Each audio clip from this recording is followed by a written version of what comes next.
Proverbio del día. Busquemos la sabiduría. Comentario al Proverbio 1 de bendición. En este capítulo tenemos 1. El título del libro que muestra el autor y el objetivo. Versículos 1 al 6. 2. El primer principio encomendado a nuestra consideración. Versículos 7 al 9. 3. Una precaución necesaria acerca de las malas compañías, versículos 10 al 19. 4. Una representación fiel y viva de los razonamientos de la sabiduría con los hombres y de la ruina segura que les espera a los que se hacen los sordos a esos razonamientos, versículos 20 al 33. Versículos 1 al 6. 1. ¿Quién escribió estos dichos sabios y sentenciosos? Leemos que son proverbios de Salomón en el versículo 1, cuyo nombre significa pacífico. David, cuya vida estuvo llena de fatigas y aflicciones, escribió un libro de devoción, Salmos. Pues como escribe Santiago 5:13, ¿está alguno entre vosotros afligido? Haga oración. Salomón, que llevó una vida pacífica, escribió un libro de instrucción, porque cuando las iglesias tenían paz, eran edificadas. Hechos 3:1. En tiempo de paz, debemos aprender y enseñar a otros lo que debemos practicar en tiempo de aflicción. Era hijo de David, había sido bendecido con una buena educación y se había orado por él. Salmo 72:1. Efecto de ello era su sabiduría y sus buenos servicios. Fue rey de Israel, única vez en el que se le llama así en los libros sapienciales. Vea Eclesiastés 1:1. Todo el mundo deseaba ir a ver a Salomón para oír su sabiduría. Primera de Reyes 10:24, la cual era mayor que la de todos los orientales. Primera de Reyes 4:30. 2. Estos proverbios fueron escritos, versículos 2 al 4, para uso y beneficio de todos. Este libro nos ayudará para formarnos nociones correctas de las cosas y tener ideas claras y distintas a fin de que sepamos cómo hablar y actuar con prudencia. B. Para distinguir entre la verdad y la falsedad, entre el bien y el mal. C. Para ordenar rectamente nuestra conducta, versículo 3. Este libro nos dará el conocimiento que puede disponernos para dar a cada uno lo suyo, a Dios lo que es de Dios en todos los ejercicios de devoción y a los hombres lo que a los hombres se debe. 3. Son útiles para todos, pero están destinados especialmente a los simples, versículo 4, es decir, a los que se dejan llevar fácilmente por las opiniones de otros y por tanto son presa de la indecisión. Con estos proverbios adquirirán la instrucción necesaria para ser sagaces y evitar pecados en los que la ignorancia juega gran papel. B. A los jóvenes. La juventud abunda en vitalidad, pero también en juicios precipitados, faltos de la necesaria ponderación. C. También los sabios aprenderán aquí, pues el verdadero sabio es el que sabe que no sabe nada como se debe saber. Vea 1 Corintios 8:2. Si estudian este libro, aumentarán el saber. Versículo 5. Y adquirirán, si ya tienen alguna discreción, destreza. El vocablo hebreo indica experiencia en manejar el timón de un barco. En otras palabras, saber qué curso tomar en cada ocasión y circunstancia de la vida. D. Todos ellos aprenderán, versículo 6, a entender proverbios, es decir, a interpretar los diferentes estilos y géneros literarios y las llamadas figuras de dicción. Versículos 7 al 9. En estos versículos expone Salomón el principio y fundamento de todo el libro, que puede resumirse en dos frases: temer a Dios y honrar a los padres. 1. El principio del conocimiento es el temor de Yahvé. La base de toda sabiduría verdadera es el temor de Dios. La frase aparece con ligeras variantes en Job 28:28, Salmo 111:10 Proverbios 9:10 y Eclesiastés 12:15, por donde vemos que conocimiento y sabiduría son a este respecto sinónimos, aunque conocimiento expresa una experiencia íntima, personal y práctica, no meramente intelectual, propia de la sabiduría, que es de lo alto. Santiago 3:12 equivale al saber de la salvación, de 2 Timoteo 3:15. La frase temor de Yahvé ocurre 15 veces en este libro y, como ya sabemos, significa respeto o reverencia que incluye acatamiento u obediencia. Así pues, el verdadero sabio comienza por respetar y obedecer a Dios. Por contraste, el versículo 7b, los necios, hebreo evilim, los mentalmente tontos y moralmente irresponsables, como comenta el Dr. Riley, desprecian la sabiduría y la corrección. 2. A este principio sigue el honor a los padres, el cual se manifiesta primordialmente en la atención que se presta a los consejos y avisos de los progenitores. Versículo 8. Notemos aquí 3 detalles sumamente importantes e interesantes. A. Salomón supone aquí que los padres cumplen con su deber de enseñar y corregir a sus hijos, y en el discurso del libro va a insistir en la necesidad de cumplir con este deber. B. Exhorta a los hijos a escuchar, a someterse y agradecer la corrección, la reprensión, disciplina, etc. del padre. El vocablo hebreo musar es el mismo del final del versículo 7 y corresponde al griego que se traduce por corrección o disciplina en Efesios 6:4 y se refiere allí a los padres, pater, no progenitores, indistintamente. C. También les exhorta, versículo 8b, a no descuidar, literalmente dejar, la instrucción, hebreo Torah, primera ley, de la madre. Es interesante observar que mientras las leyes de los persas, los griegos y los romanos mandaban que los hijos respetasen los avisos y preceptos de los padres, la ley de Dios manda que se respeten los avisos, instrucciones y preceptos de las madres. Y es de notar que en realidad la madre es la verdadera educadora de los hijos, la que les moldea el carácter, mientras el padre les moldea el criterio. La fijeza de la mente, equivalente literal de amonestación en Efesios 6:4. 11 veces más aparecen juntos padre y madre en este libro, en esta tarea educadora, y en 2 lugares más, en el Proverbio 29:15 y 31:1. Solo se menciona a la madre. Hijo mío, en Proverbios tiene el sentido de discípulo. 3.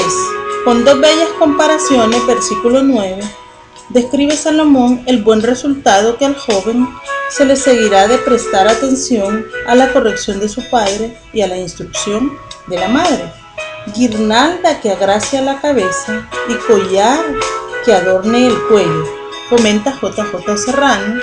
Las comparaciones son apropiadas, pues no es solo la sabiduría el mejor ornato de la persona, ciñendo la parte más noble del hombre, su entendimiento, representado por la frente, sino que adorna también la voluntad, simbolizada por el corazón sobre el que descansa el collar. Versículos 10 al 19. Aquí Salomón da otra regla general a los jóvenes para que tengan mucho cuidado con las malas compañías. Los pecadores gustan de tener cómplices en el pecado. Los ángeles que cayeron fueron tentadores casi tan pronto como fueron pecadores. Los perversos, versículo 10, no amenazan ni discuten, sino que seducen con lisonjas. Por eso les dice Salomón a los jóvenes: no consientas, porque aunque te seduzcan, no pueden forzarte. Para corroborar este consejo que les da: 1. Presenta los falaces argumentos que los perversos usan en sus seducciones, a fin de engañar a las almas inconstantes Especifica a los bandidos que hacen cuanto pueden para atraer a otros a su banda. Versículos 11 al 14. Ven con nosotros. Versículo 11. Deseamos tu compañía. Al principio parece que se contentan con eso, pero pronto apuntan más alto. Versículo 14. Echa tu suerte entre nosotros. Corramos los mismos riesgos y tengamos las mismas ventajas. Tengamos todos una misma bolsa, la del dinero, o más probable, como sugiere JJ Serrano, la de los datos, paralelismo con la primera parte del versículo. Tienen sed de sangre y odian a los buenos, porque son su honradez. Les avergüenzan y condenan con el fin de enriquecerse. El versículo 13, no reparan en medios, preparan acechanzas con alevosía y premeditación para matar sin motivo, capricho y saña al inocente, por tanto, homicidio con todas las agravantes. Llaman a la riqueza, versículo 13, preciosa sustancia, cuando no son ni sustancia ni preciosa, son una sombra y son vanidad, especialmente cuando se adquieren por medio de robo. Salmo 62:10, comparece el versículo 12 con Números 16 del 30 al 33. 2. Muestra lo pernicioso de tal conducta, versículo 15. Hijo mío, no vayas de camino con ellos, aparta tu pie de sus veredas, no sigas su ejemplo, no hagas lo que hacen ellos. Considera su camino, versículo 16. Sus pies corren hacia la maldad, a lo que desagrada a Dios y es dañoso a la humanidad, pues van presurosos a derramar sangre. El camino del vicio, como un plano inclinado hacia abajo, en el que no solo no se puede parar, sino que cada vez se cae más hondo y más deprisa mientras se continúa en él. Se les dice que tal camino conduce a la perdición y sin embargo persisten en él. En el versículo 17, desconcertado a muchos comentaristas, pero a la vista del contexto posterior, el sentido es el siguiente. Un ave evita por instinto caer en la red o lazo que se tiende ante sus ojos, pero a estos perversos les ciega de tal modo su codicia que no se dan cuenta de que se meten ellos mismos en el peligro. Versículos 20 al 33. Después de mostrar cuán peligroso es prestar oído a las tentaciones de Satanás, muestra ahora Salomón cuán peligroso es no prestar oídos a los llamamientos de Dios. ¿Por medio de quién nos llama Dios? Por medio de la sabiduría, la cual clama en las calles, alza su voz, dice el versículo 20 y el versículo 21. El hebreo está en plural, sabidurías, porque la sabiduría de Dios es no solo infinita, sino también multiforme. Efesios 3:10. Dios habla a los hombres por medio de todas las clases de sabiduría. El entendimiento humano es sabiduría. La luz y la ley de la naturaleza, los poderes y las facultades de la razón y el oficio de la conciencia. Job 38:56. B. El gobierno civil es sabiduría, cuyos vicegerentes son los magistrados. C. La revelación divina es sabiduría. Todos sus dictados, todas sus leyes son sabios, como la sabiduría misma. Por medio de las escrituras, de sus siervos los profetas y de todos los ministros de su palabra, Dios declara a los pecadores sus sabias enseñanzas, promesas, advertencias y amenazas. D. Cristo es la sabiduría, pues en Él están escondidos todos los tesoros de la sabiduría y del conocimiento. Colosenses 2:3. Y Él es el centro de la revelación divina, no solo la sabiduría misma. Lucas 7:35. Sino el verbo de Dios, la palabra eterna, por medio de la cual Dios nos habla. Dios da forma definitiva y exhaustiva. Hebreos 1 del 1 al 3. Y a quien ha dado todo el juicio. Juan 5:22. 2. La sabiduría clama, A. Muy públicamente, en las calles, en las plazas, en los lugares más concurridos, en las entradas de las puertas de la ciudad, versículos 20 y 21, para que todo el que tenga oídos pueda oír. La filosofía humana se enseña en colegios y universidades, pero la sabiduría divina se enseña en los lugares donde concurren no solo los sabios, sino el pueblo llano. B. Muy paralelamente clama, grita con toda claridad y con todo afecto. Dios desea ser oído bien y por todos, pues desea que todos se salven y lleguen al conocimiento de la verdad. Primera de Timoteo 2:4. 3. ¿Cuál es el llamamiento de Dios por medio de la sabiduría? A. Reprende a los pecadores por su necedad y por su obstinación. Versículo 22. Los simples aman la simpleza, obran neciamente y se gozan en sus necesidades malvadas, como quien se halla en su propio elemento. Los insolentes se complacen en la insolencia y hacen burla de todo lo que se les dice. Los insensatos aborrecen el conocimiento. Estos son los peores, pues se niegan a aprender lo que más les conviene. Dios desea la conversión de los pecadores y no su ruina. Por eso, espera paciente. ¿Hasta cuándo? Nos dispuesto a razonar con ellos. Isaías 1:18. B. Les invita a arrepentirse y volverse sabios. Versículo 23. Volveos, es decir, convertíos a mi reprensión. Recobrad la sanidad del juicio. Compárese con Lucas 15:17. Y volveos a Dios y a vuestro deber, y viviréis. Los que aman la simpleza se encuentran en impotencia moral de cambiar su mentalidad y su conducta. No se pueden convertir por su propio poder. Por eso les dice Dios: he aquí, yo derramaré mi espíritu sobre vosotros. Compárese con Joel 2:28. Poneos a disposición del Espíritu Santo, y la gracia de Dios obrará en vosotros el querer y el hacer, lo que sin esa gracia nunca podríais llevar a cabo. El Espíritu de Dios usa como medio de la gracia la palabra de Dios. Y os daré a conocer mis palabras. Versículo 23. Es decir, no solo os las diré, sino que os las haré entender. C. A los que continúan obstinados en rehusar los medios de gracia, les lee la sentencia. Versículo 24 al 32.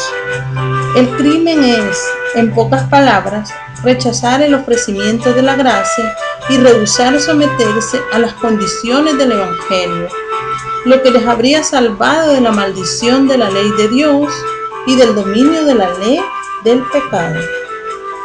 Cristo extiende los brazos para ofrecerles el perdón, pero no hubo quien atendiese. Versículo 24. Desecharon su consejo y no aceptaron su reprensión. Versículo 25. Esto se repite en el versículo 30. No admiten el gobierno de la razón ni el de la revelación, ya que aborrecieron la sabiduría y no escogieron el temor de Yahvé. Versículo 29. Por no recibir el beneficio de la misericordia de Dios, cuando les fue ofrecido, caerán justamente víctimas de su justicia. 29:1. Les llegará la desgracia. Versículo 26. Que temían. Vendrá como un torbellino. Versículo 27. Y les tomará por sorpresa, pues vendrá de repente. Los versículos 26 al 28 han de entenderse a la luz del contexto posterior. No significan que Dios niegue su auxilio a quien lo pida, sino que al obstinarse en no escuchar la voz de Dios, comerán el fruto de lo que sembraron, pues como las vírgenes de Mateo 25, 10 al 13, hallarán cerrada la puerta, lo cual es una figura para dar a entender que con la muerte se acaba el tiempo de la oferta de la gracia. D. Concluye asegurando que los que se someten a las instrucciones de la sabiduría disfrutarán de paz y tranquilidad. Versículo 33. Estarán bajo especial protección del cielo, de forma que nada les producirá verdadero daño. No solo están libres de desgracia, sino también del temor a la desgracia.